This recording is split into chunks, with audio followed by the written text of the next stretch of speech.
बच्चों आज हम क्लास 8 भाग तृतीय रुचिरा का प्रथम जो पाठ है सुभाषितानी, हम उसको पढ़ने वाले हैं। तो देख लीजिए यहाँ पर हम सुभाषितानी, इसका सबसे पहले हम इसका मीनिंग क्या होता है उसको देखते हैं।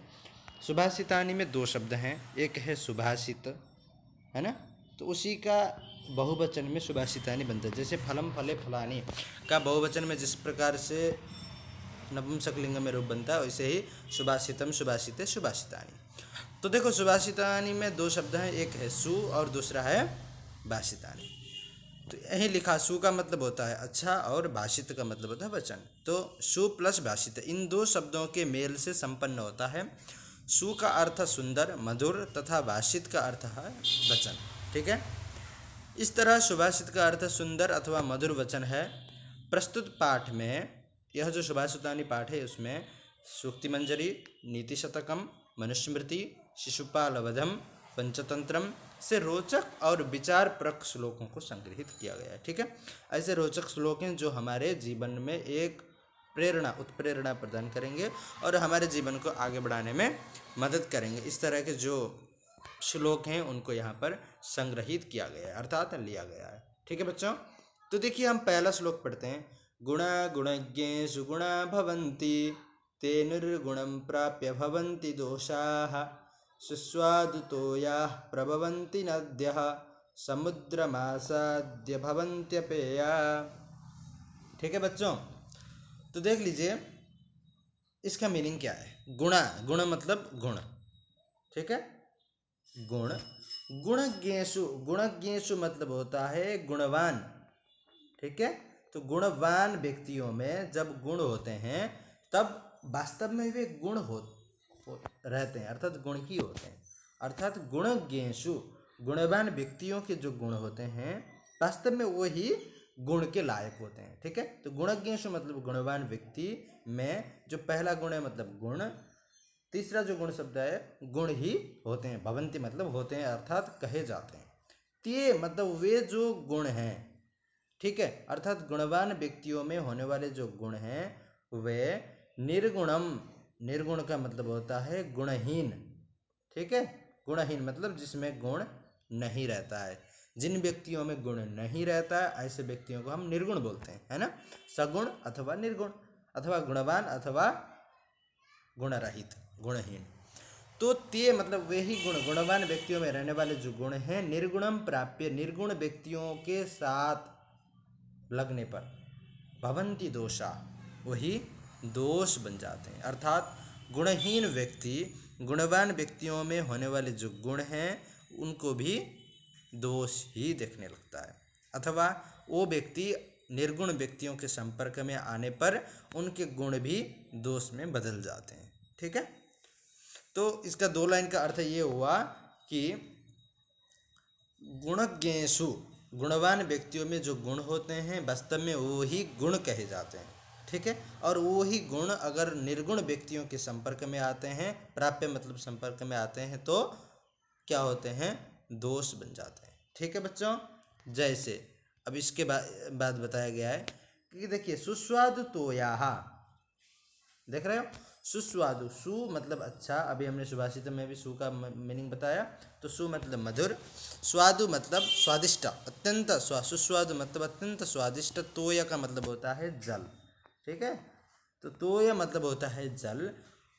प्रभवन्ति नद्यः मतलब नद्यः नदी का, नदी शब्द का षष्ठी का भी रूप है। तो षष्ठी में क्या होता है, काकी की रारेरी है ना। तो नद्यः अर्थात नदी का जो सुस्वादु तोयाः अर्थात सुस्वादु स्वादिष्ट जल होता है, अत्यंत मधुर मीठा जो जल होता है। प्रभवन्ति मतलब होता है वह जल।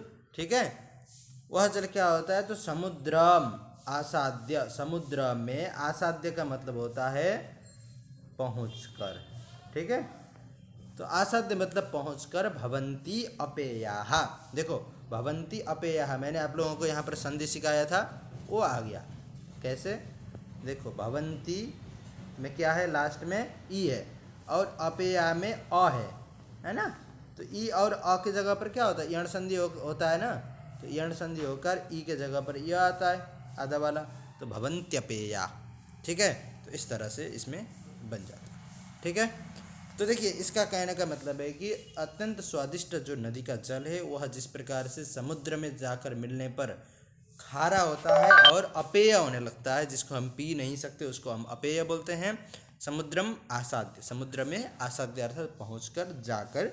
उसी तरह से गुणवान जो व्यक्ति है उनके जो गुण होते हैं वो सही मायने में गुण ही होते हैं, पर निर्गुण व्यक्तियों के संपर्क में आने पर वो गुण क्या होते हैं, क्या होते हैं, दोष बन जाते हैं। ठीक है, तो हम आगे देखते हैं। देखिए दूसरा श्लोक है, साहित्य संगीत कला विहीन साक्षात् पशु पुच्छ विषाणहीन तृणम न खादन अपि जीवमान तद्भागधेयम परमम पशूनाम। ठीक है, तो इसका मतलब है देखिए साहित्य संगीत, साहित्य मतलब साहित्य होता है, संगीत मतलब संगीत, और कला मतलब आर्ट, विहीन मतलब रहित। ठीक है, तो उससे हीन जिस व्यक्ति में क्या नहीं है, साहित्य भी नहीं है और संगीत भी नहीं है तथा कला भी नहीं है, अर्थात साहित्य संगीत तथा कला से हीन व्यक्ति साक्षात मतलब वास्तव में साक्षात ही क्या है, पशु, वह व्यक्ति पशु है। कैसा पशु है, तो पुच्छ और विषाणहीन, वो ऐसा पशु है जिसका न पूंछ होता है न विषाण, विषाण मतलब होता है सींग। ठीक है, तो पुच्छ मतलब पूंछ और विषाण अर्थात सींग रहित हीन। ठीक है ना, वह आदमी वह व्यक्ति जो साहित्य संगीत कला से विहीन है वह कैसा है, एक पशु है। वह किस तरह का पशु, तो पूंछ और विषाणहीन।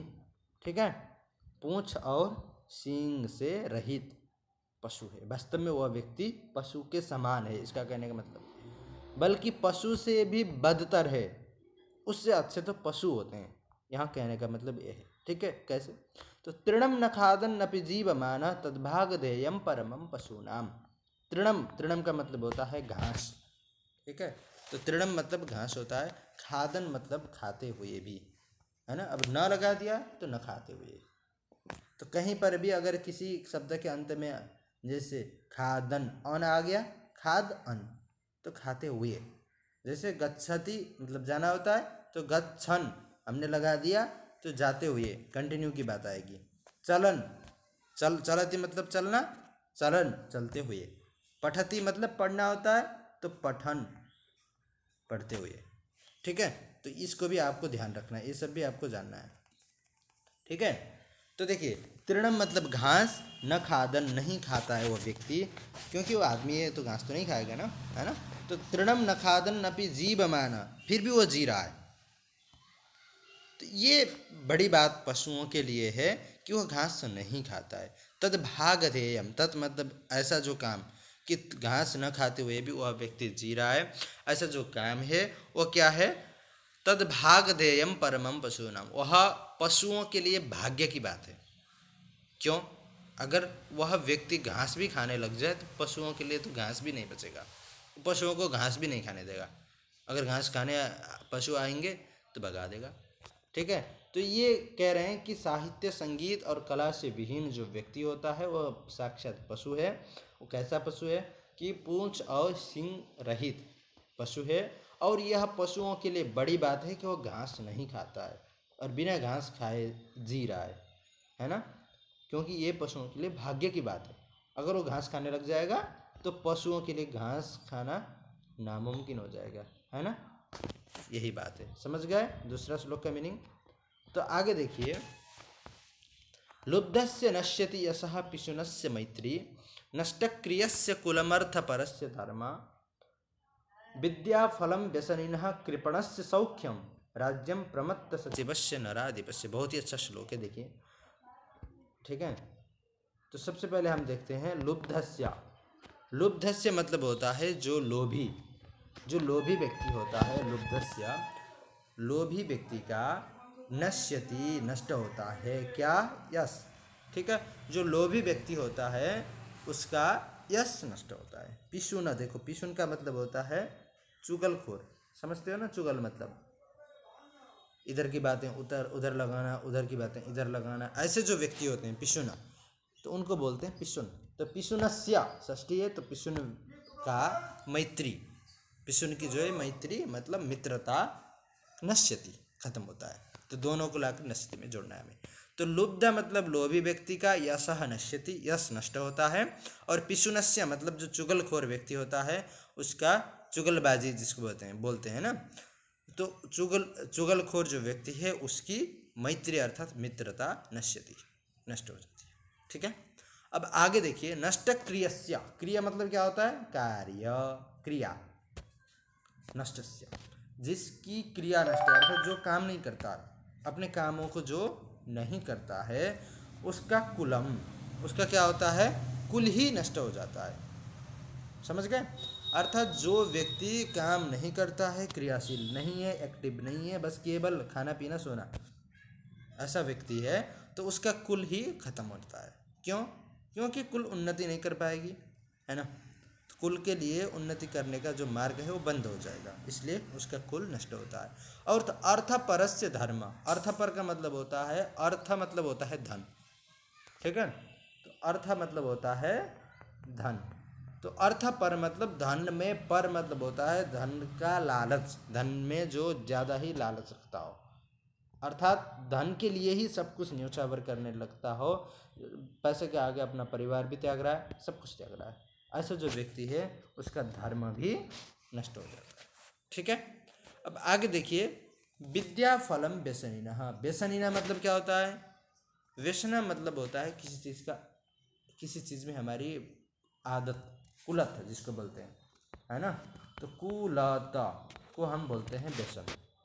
तो व्यसनी जो व्यक्ति होता है उसका विद्या फल मतलब भले उसने पढ़ भी लिया हो तब भी उसका काम नहीं आएगा, मतलब उसका जो पढ़ाई है, उसने जो पढ़ाई कर ली थी उसकी पढ़ाई कभी काम नहीं आएगी। ठीक है, तो व्यसनिनः विद्या फलम नश्यति। उसी तरह से कृपण, कृपणस्य मतलब, कृपण मतलब क्या होता है, लालच, है ना, जो लालची व्यक्ति होता है वह क्या, कंजूस जिसको बोलते हैं। देखो ऊपर लुब्ध आया था, लुब्धस्य नश्यति, ऐसा लोभी का यश नष्ट होता है, तो यहाँ पर कृपण मतलब होता है लालची, है ना, कंजूस। कंजूस और लोभी में थोड़ा फर्क होता है ना, लोभी क्या करता है, अपने लिए तो खर्चा करता है पर दूसरों के लिए नहीं करता है, पर कंजूस क्या होता है, अपने लिए भी खर्चा नहीं करता है। ठीक है, तो कंजूस के लिए सौख्यम, जो कृपण मतलब जो कंजूस व्यक्ति है उसका सुख खत्म हो जाता है। ठीक है, तो राज्यम प्रमत्त सचिवस्य नराधिपस्य।